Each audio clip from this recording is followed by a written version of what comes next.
Hello everyone. I'm just going to preface this video by saying that I have no knowledge about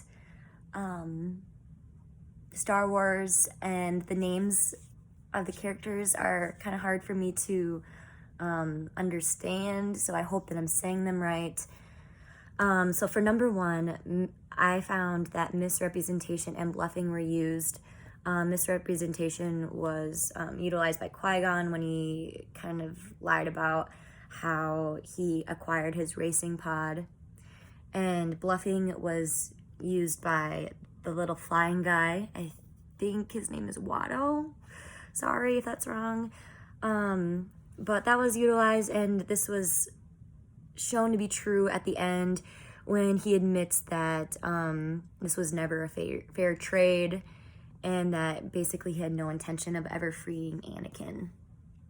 For number two, part A, I noticed a power motive. Watto, he has no intention of genuinely helping them. His only interest is in self-benefit, either with profit or with slavery, etc. And this is proven, especially when he threatens that at one point he might also own Qui-Gon at a certain point. Part B, consequences. It prompted Qui-Gon to offer a win-win scenario to Watto, because he knew that if any trade or deal was offered that was not in Watto's favor, then his power motive would just not be a thing. So I think that's why he offered a win-win scenario to Watto. Justification for this, Qui-Gon used misrepresentation because it was unavoidable, in my opinion. Watto made it really difficult to get the parts, and after learning that he likes to gamble, he did what was necessary to fix his ship, which caused him to use misrepresentation. And I found that this kind of tied into the article written by Rivers and Lytles.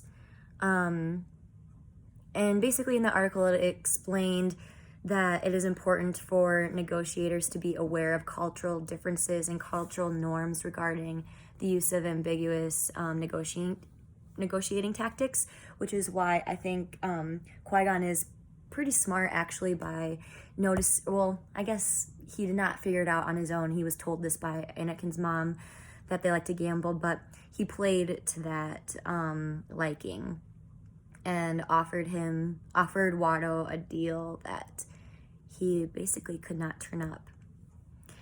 Part D, for number two, Qui-Gon dealt with Watto's power motive with intimidation by letting him believe that he has a fast racing pod.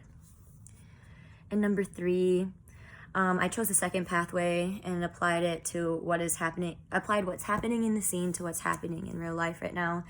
All people all across the world, and mainly our nation, but I think the world too, are trying to break down the power that white supremacy has obtained for centuries. Obviously slavery is never okay, even in a galaxy far, far away. That's the saying, right? All right, well, thank you for listening and listening to me murder all of the names. Have a good day, guys.